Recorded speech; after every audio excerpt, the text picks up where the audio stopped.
तो बच्चों, अब तक हमने पढ़ा था सामाजिक समझौते का सिद्धांत। ठीक है? कि सामाजिक समझौते का निर्माण किस प्रकार हुआ था और किस प्रकार सामाजिक समझौते को व्यक्तिवादी विचारधारा भी कहा गया था। ठीक है? और आज हम पढ़ेंगे सामाजिक समझौते के सिद्धांत की आलोचना। ठीक है? इसमें जो है, मैं आपको बता देती हूँ कि 19वीं शताब्दी में सामाजिक समझौते के सिद्धांत की लोकप्रियता बहुत कम हो गई थी। इस सिद्धांत के विरोध में निम्नलिखित तर्क प्रस्तुत किए गए हैं।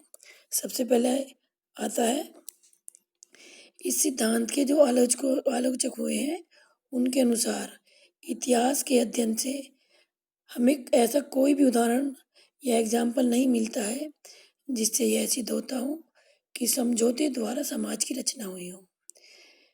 मीन्स ऐसा कोई भी एग्जाम्पल नहीं मिलता है जिससे यह सिद्ध होता हो कि जो समझौता हुआ था उसकी जो रचना हुई थी वो सामाजिक समझौते द्वारा हुई थी।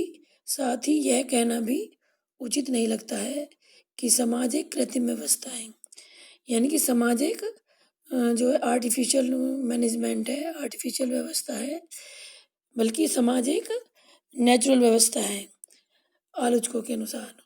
ठीक है?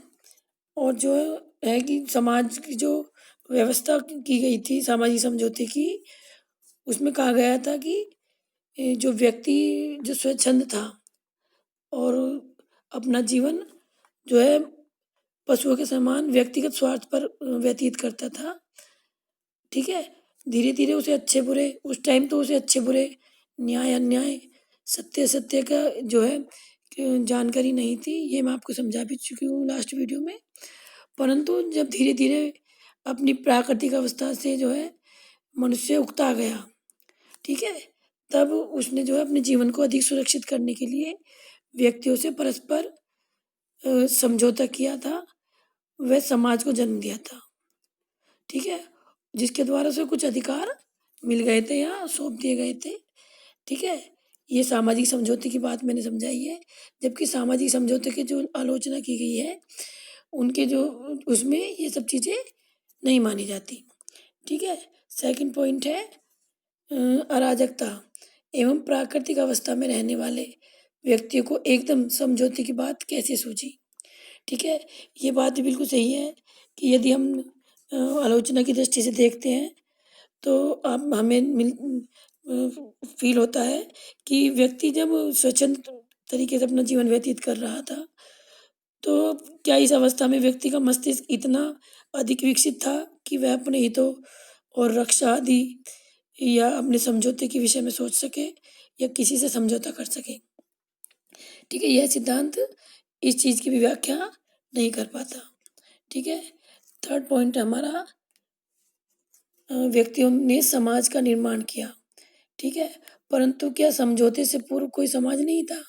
ठीक है? ऐसा तो पॉसिबल नहीं होगा बच्चों कि समझौते, ये व्यक्ति का जो समझौते का सिद्धांत जो है इसका विकास हुआ, ये जो समझौता किया गया व्यक्तियों द्वारा, इससे पूर्व क्या कोई समाज नहीं था?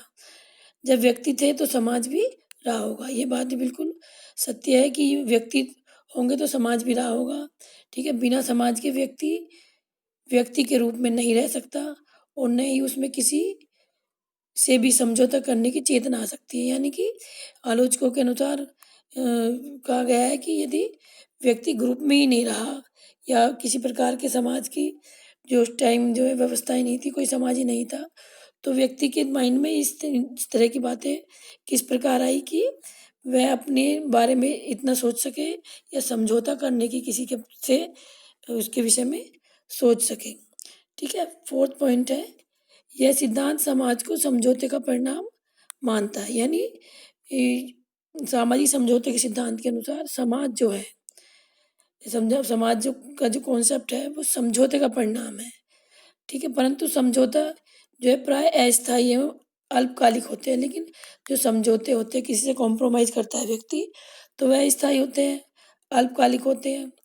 अतः समाज जैसी स्थायी संरचना की व्याख्या सामाजिक समझौते के आधार पर करना उचित प्रतीत नहीं होता है। ठीक है?